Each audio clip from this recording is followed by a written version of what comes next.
Hola a todos y todas, bienvenidos y bienvenidas a mi canal. El día de hoy quiero hablar sobre un tema sumamente importante y es el del autismo y el burnout. En primer lugar, es fundamental aclarar algunos conceptos. El burnout nace dentro del mundo laboral para designar a aquella persona que trabaja tanto y de tal manera que llega a un punto de extenuación donde literalmente se quema, ¿no? Por eso burnout es conocido también como el síndrome del quemado, ¿no? Haciendo esta extenuación que la persona llegue a un punto tal en el cual ya no se puede tramitar el estrés y queda imposibilitado de cualquier otro tipo de labor. Byung-Chul Han, filósofo contemporáneo, nos señala reflexiones que empezaron en un libro llamado La Sociedad del Cansancio, pero que atraviesan toda su obra, nos señala que en nuestra sociedad actual, donde el individualismo y el mito del pensamiento positivo han vendido también la idea de que uno es un empresario de sí mismo, ¿no? Que uno es un emprendedor, como se dice en algunos países, al ser uno un empresario de sí mismo, al ser uno un trabajador independiente, pues uno tiene que hacer una buena gestión personal. Y si a uno le va mal, la culpa será de uno. No es que uno tenga un patrón o una empresa a la cual culpar más que a uno mismo. Entonces, muchas veces las personas dejan de ver ciertas características sociales para centrar toda la problemática en uno. Y eso hace que dentro de un mundo cada vez más competitivo y donde uno tiene que gestionar la propia producción, uno termine como empresario de sí mismo autoexplotándose, trabajando hasta la extenuación y hasta el burnout. Pues bien, en el autismo no necesariamente eso está referido al tema laboral, aunque también podría serlo, sino de manera similar al burnout que acabamos de describir, donde el imperativo es tienes que ser un buen empresario de ti mismo. Para el caso del autismo es tienes que ser una persona normal, tienes que ser una persona típica. Ser autista no está bien, esconde tus características autistas, camufla tus características autistas. Pues bien, estos imperativos de normalización a los cuales son sometidos eh, siempre de alguna u otra forma las personas autistas, desde muy pequeños, conllevan al burnout autista, que es un tipo de colapso autista que se da en, en el intento de camuflar, en el intento de negar, en el intento de encajar a toda costa en contra de las características autistas, la persona llega a una extenuación bastante profunda. Ahora bien, esto se da desde la infancia. Desde la infancia, y por ejemplo, pensemos en los stimmings. Un niño, por ejemplo, que aletea, o un niño que salta, o un niño que se balancea, será sancionado por el entorno como raro, atípico, anormal incluso. Y se le pedirá que no haga eso. Pues bien, desde muy pequeños y frente a esas cosas, la persona autista empieza a entender que su forma de ser no es válida. Dicho sea de paso, el stimming es una forma de regular las emociones, tanto la ansiedad como las emociones positivas también. Pero el niño autista aprende eso. Aprende que su forma de comportarse y su forma de ser constantemente es penalizada de alguna u otra forma. Entonces, en su afán de intentar encajar, en su afán de intentar cumplir con los mandatos de normalización, la persona autista empezará a camuflar sus características.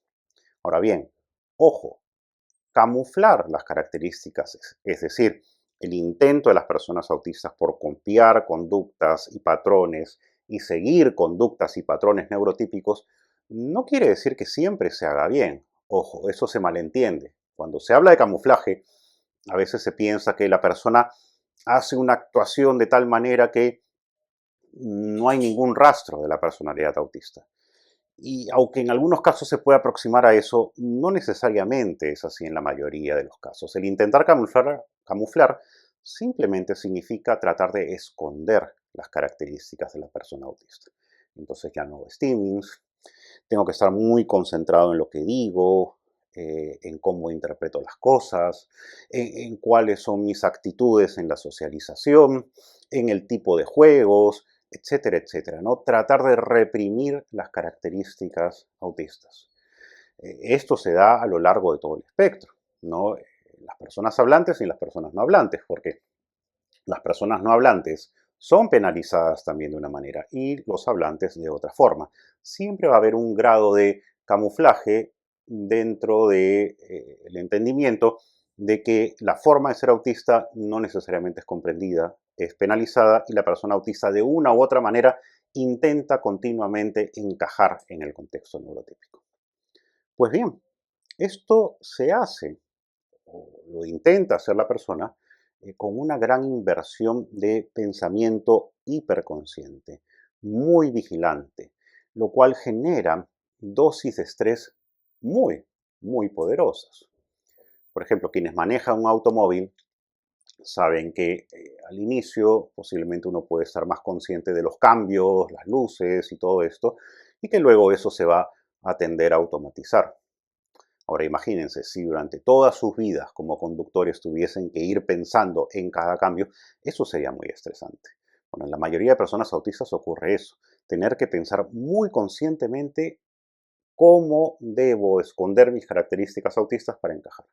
Y eso no solamente trae frustración, sino también ansiedad y desesperanza, que se traduce en depresión, pero sobre todo en grandes dosis de estrés, que llega a un momento en que la persona autista, así como la persona que laboralmente se autoexplota para llegar al imperativo de debes ser un buen empresario de ti mismo, la persona autista también lleva los límites de sus capacidades físicas y mentales a realizar debes parecer normal, logrando una extenuación profunda en un momento. Entonces el burnout autista es cuando la persona ya no puede camuflar ni enmascarar y entonces colapsa. Colapsa, ¿no? Y la persona empieza a tener características similares a la depresión, que no son formas depresivas, aunque se parezcan.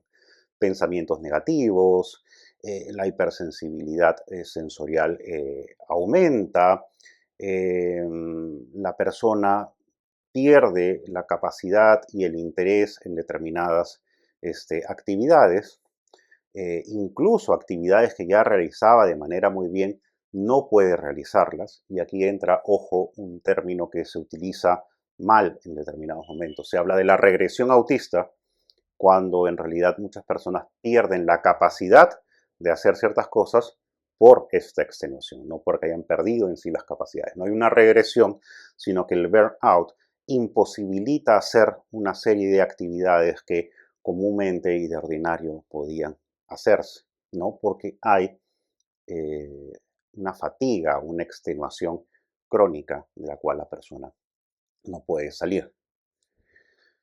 ¿Qué se debe hacer para salir del burnout? Bueno, descanso, ¿no? Cuidados, que la persona pueda retomar sus intereses profundos, pero sobre todo, y esto es lo más importante, ¿no? Desintoxicarse, ¿no? Ahora que está tan de moda esto, los detox, ¿no? Una persona autista debe hacer una desintoxicación del enmascaramiento, ¿no? En la medida en que la persona autista empiece a valorar sus características, su ser autista, reciba los apoyos y los ajustes y sea validada su forma de ser y no deba tratar de enmascarar sus características, entonces el burnout no solamente tenderá a desaparecer, sino a no repetirse y encontraremos un bienestar en la persona. Todos experimentamos un bienestar cuando podemos ser de la manera en la que debemos ser. Y ojo, esto no quiere decir que en la convivencia social, en el día a día, todos tenemos que hacer ciertas actuaciones, resignar eh, ciertos deseos para poder vivir en comunidad y eso tiene que ver con la interacción social basada en el respeto a los demás. Evidentemente todos tenemos que actuar un poco, enmascarar un poco, posponer algunas gratificaciones. Pero claro, eso tiene un objetivo de socialización. Pero si todo el día yo tengo que enmascarar, camuflar, negar mis características porque está mal ser como yo soy, eso es lo que a la larga va a producir la ansiedad, el estrés y el burnout. Y en muchos casos también depresiones severas y profundas. Entonces, para las personas autistas que se encuentran en un burnout, lo importante es el tiempo de descanso, la posibilidad de retomar sus intereses profundos, pero también la desintoxicación del enmascaramiento, la validación de las características autistas y el poder tener los apoyos, los ajustes y realizar las cosas de la manera en que uno puede y debe realizarlas. Eso es importantísimo, tanto para los adultos autistas que me escuchan como para los cuidadores. Prevengamos la ansiedad, prevengamos la desesperanza aprendida, prevengamos el burnout, prevengamos la depresión, afirmando las características autistas. Su hijo o su hija no es anormal, es diferente y no es inferior. Y seguramente requiere ciertos apoyos y hay que dárselos, validando la forma de ser que tiene. No tienen que hacer las cosas como los haría un neurotípico. Y a veces no poder hacer las cosas no implica mayor problema. El problema es cuando la persona no puede ser, cuando es penalizada por la forma en que es, por sus características inherentes. Y eso debemos cuidar de que no sea así. En algún momento podrá hacer las cosas con apoyos o con ajustes automáticamente, o no podrá hacer ciertas cosas y tampoco pasa nada, ¿no? El valor del ser humano no se mide en su hacer, sino en su ser. Y en ese sentido, afirmemos las características de las personas autistas. Prevengamos las dificultades y los problemas de salud mental de las personas autistas, valorando sus características, dando los apoyos y los ajustes y creando espacios de verdadera convivencia. Esto es lo que quería tratar con ustedes el día de hoy y con ustedes será la próxima semana.